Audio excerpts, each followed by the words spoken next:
Bismillahirrahmanirrahim. Innal hamdalillah nahmaduhu wa nasta'inuhu may yahdihillahu fala mudilla lahu wa may yudlil fala hadiya lahu. Asyhadu an la ilaha illallah wa asyhadu anna Muhammadan abduhu wa rasuluh. Allahumma shalli wa sallim ala sayyidina Muhammad wa ala ali sayyidina Muhammad. Allahumma qawwil Islam minal muslimin wal muslimat wal mu'minin wal mu'minat. Amma ba'du fa ya ibadallah, usikum wa nafsi bitaqwallah faqad fazal muttaqun. Qala Allah ta'ala fi kitabihil karim, a'udzu billahi minasyaitonir rajim. Ya ayyuhalladzina amanu ittaqullaha haqqa tuqatih wa la tamutunna illa wa antum muslimun. Wa qala aidan ya ayyuhalladzina amanu taqullaha wa qulu qawlan sadida yuslih lakum a'malakum wa yaghfir lakum dzunubakum wa may yuti'illah wa rasulahu faqad faza fawzan 'azima. Al-ayah. Jamaah sidang Jumat rahimahullah, pertama-tama kami berwasiat kepada diri kami sendiri dan seluruh jamaah yang hadir pada siang hari ini. Mari kita terus untuk meningkatkan iman dan takwa kita kepada Allah Subhanahu wa taala. Iman dan takwa di sini dalam artian kita menjalankan semua, berusaha semaksimal mungkin untuk menjalankan perintah-perintah Allah dan berusaha sekuat tenaga untuk menghindari hal-hal yang sudah dilarang oleh Allah Subhanahu wa taala. Jamaah sidang Jumat rahimahullah, kita sekarang bisa berkumpul di masjid yang penuh barokah ini karena kita mendapatkan nikmat yang bernama sehat. Di dalam hidup kita sampai detik ini bisa beraktivitas, kita dan keluarga kita, anak-anak kita semuanya bisa menjalani hari-hari dengan penuh kebahagiaan ini karena kita mendapatkan nikmat yang sangat luar biasa, yaitu nikmat sehat. Namun terkadang nikmat sehat ini sering kita lupakan, sering kita lupa atas apa-apa yang sudah diberikan oleh Allah Subhanahu wa taala. Nikmat sehat ini perlu kita ketahui ada dua, yaitu sehat jasmani dan rohani. Kalau sehat jasmani, tentu kita sangat memanjakan tubuh kita setiap hari. Misalnya kita mandikan tubuh kita 2 kali bahkan sampai 3 kali. Kita penuhi aksesoris di dalam tubuh kita, baik baju kita yang terbaru, pakaian kita, bahkan tidak hanya itu, kita lengkapi agar jasmani kita itu indah, dilengkapi dengan rumah yang mewah, kendaraan yang bagus dan terbaru. Kita terkadang hanya fokus pada kesehatan jasmani saja. Pernahkah kita sedikit memikirkan kesehatan rohani kita? Karena sehat rohani ini perlu juga kita jaga dengan cara memperbanyak ibadah seperti yang kita lakukan pada siang hari ini, menjalankan ibadah sholat Jumat dan mendengarkan khatib dalam rangka memenuhi kewajiban. Dan juga tidak hanya itu, kalau kita di kesehatan jasmani kita penuhi dengan kita manjakan dan selalu kita penuhi setiap harinya. Namun apakah di dalam nikmat sehat rohani kita, sudahkah kita menghiasi kesehatan rohani kita dengan sifat-sifat yang bagus seperti sabar, taat, amanah, siddiq dan lain sebagainya? Terkadang kita melupakan itu, dan nikmat sehat ini baru akan sangat terasa ketika sudah kita mendapatkan sakit. Oleh karena itu, jamaah sidang Jumat rahimahullah, wajib bagi kita untuk terus senantiasa bersyukur kepada Allah Subhanahu wa taala seperti yang di dalam firman-Nya Allah, la in syakartum la azidannakum wa la in kafartum inna adzabi lasyadid. Kalau kita terus bersyukur, maka insya Allah nikmat kita akan terus ditambah. Namun kalau kita kufur, tidak mensyukuri apa yang sudah telah diberikan Allah sampai detik ini, maka sudah jelas siksanya Allah sangatlah pedih. Dan mudah-mudahan kita terjauhkan dari siksa Allah. Amin ya rabbal alamin.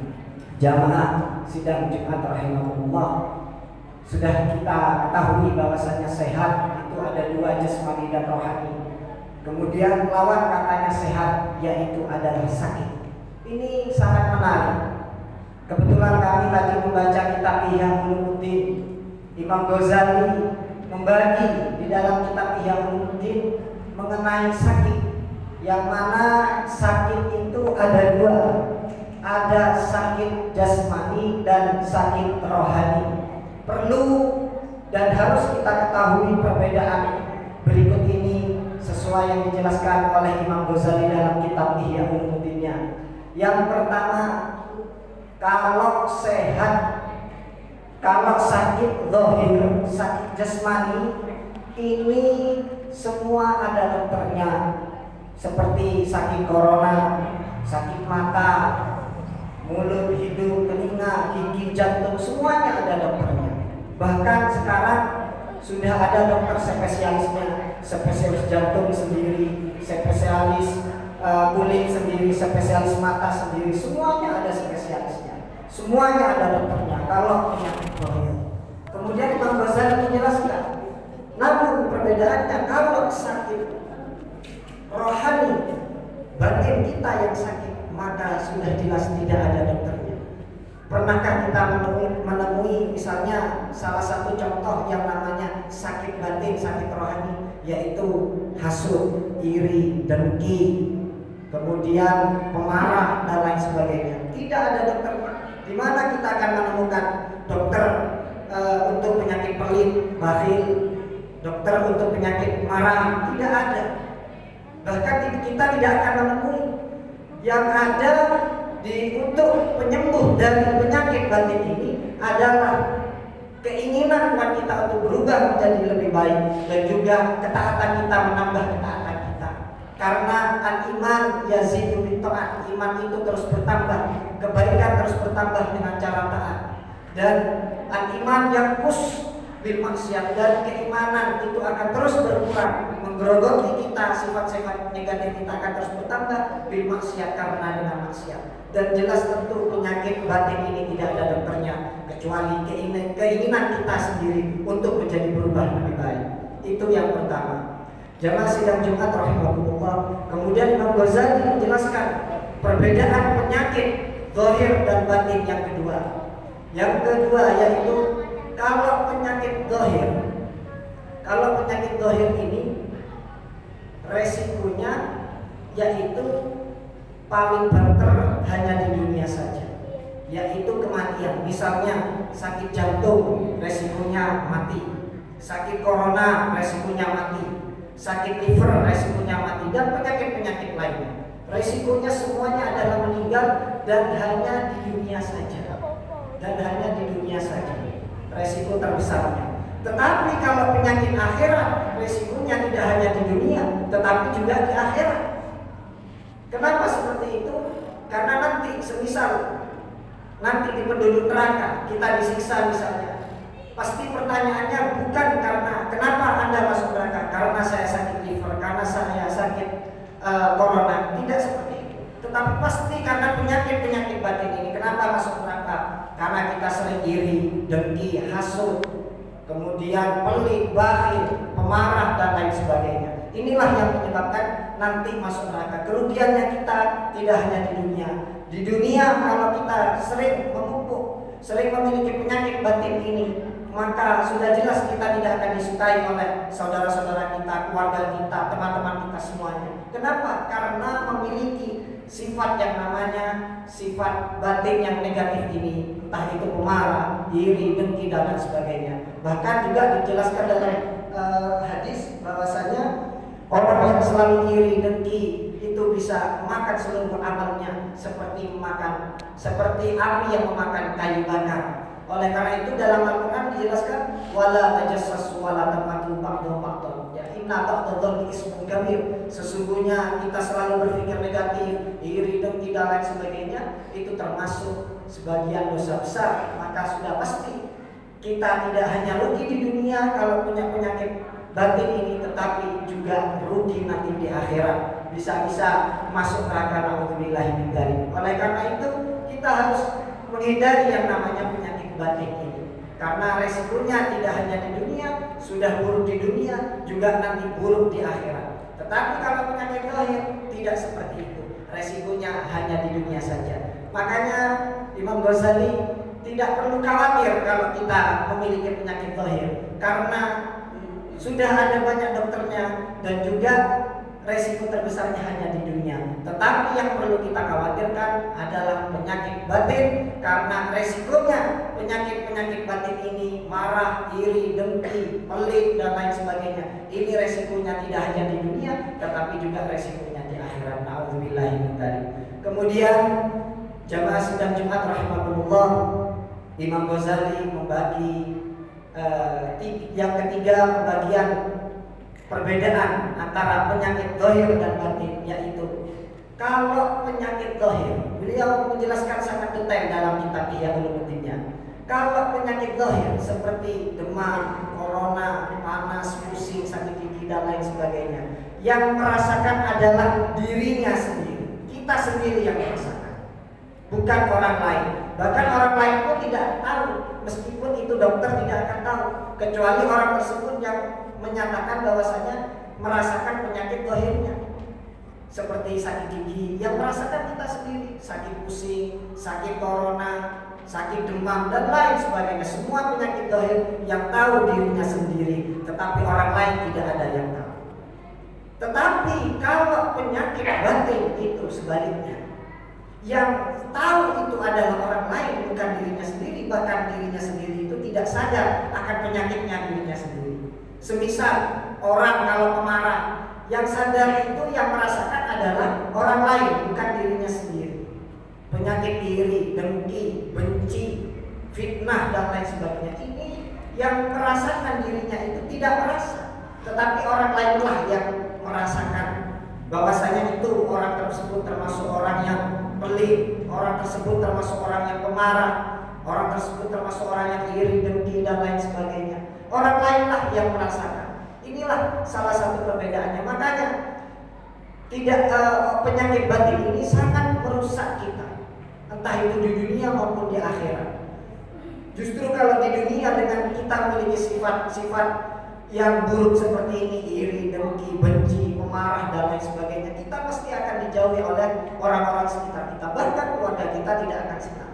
Karena memang penyakit ini sangat merusak, dan yang sadar itu adalah orang lain, bukan dirinya sendiri. Orang pelit misalnya, yang sadar itu adalah orang lain, bukan dirinya. Dirinya tidak merasa apa-apa. Orang sombong misalnya, orang sombong yang merasakan adalah orang lain, bukan dirinya.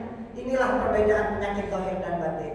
Kalau penyakit zahir itu dirasakan dirinya sendiri, tetapi kalau penyakit batin seperti sombong, iri, dengki, pelit dan lain sebagainya, yang merasakan adalah orang lain. Oleh karena itu sahabat Rasulullah SAW seperti Sayyidina Umar, beliau hampir setiap harinya menanyakan kepada sahabat-sahabat yang lain, apakah di dalam diri saya ada sifat sombong? Apakah di dalam diri saya itu ada sifat pelit, pemarah, benci dan lain sebagainya? Sehingga setiap hari beliau itu meminta pernyataan dari teman-temannya, sahabat-sahabat yang lain untuk mengkoreksi dirinya. Oleh karena itu beliau mengatakan hasil pembedahan hasil. Mari kita mengevaluasi diri kita agar nanti ketika dihisab di akhirat kita itu diselamatkan oleh Allah. Kenapa? Karena mumpung masih di dunia. Oleh karena itu Sayyidina Umar sendiri ketika masa-masa itu sering menanyakan kepada sahabat-sahabatnya untuk mengevaluasi dirinya. Kemudian beliau senang memberi hadiah kepada orang-orang yang memberikan penilaian pada dirinya sendiri. Kalau kita ingin mengikuti itu sangat luar biasa, tapi sangat susah bagi kita. Oleh karena itu kita cukup mengevaluasi diri kita sendiri. Terutama mari kita hindari yang namanya penyakit-penyakit batin ini dan juga penyakit zahir tentunya, agar kita nanti selamat tidak hanya salamatan fid dunya tapi juga salamatan fid dunya wal akhirah. Jamaah sidang Jumat rahimakumullah, setelah kita tahu perbedaan antara penyakit zahir dan batin ini, mari kita bersama-sama berusaha untuk menghindari entah itu penyakit zahir dan batin ini, karena memang situasi kondisi yang seperti ini sangat susah kita untuk berusaha menjadi lebih baik. Namun tetap tuntutan kita adalah ikhtiar dan berdoa agar terhindar yang namanya dari penyakit. Mari kita juga ajak keluarga kita, saudara-saudara kita, anak-anak kita, terutama keluarga kita, untuk terus menjadi lebih baik dan juga menghindari yang namanya penyakit-penyakit ini, terutama penyakit batin. Karena pada akhirnya penyakit batin ini tidak hanya merusak hubungan kita sesama kita di dunia, dan juga bisa merusak seluruh amal-amal kita, dan nanti akibatnya nanti di akhirat, sehingga semua yang kita lakukan akan menjadi sia-sia cuma gara-gara penyakit batin ini. Dan mudah-mudahan kita sama-sama berusaha dan berdoa, mudah-mudahan kita semuanya bisa terhindar dari penyakit zahir batin ini di dunia, dan kita mudah-mudahan menjadi orang-orang yang bertakwa, termasuk umat-umatnya Rasulullah SAW, dan nanti dirindukan oleh Allah. Dan mudah-mudahan kita semuanya mendapatkan syafaat Rasulullah SAW. Amin ya rabbal alamin.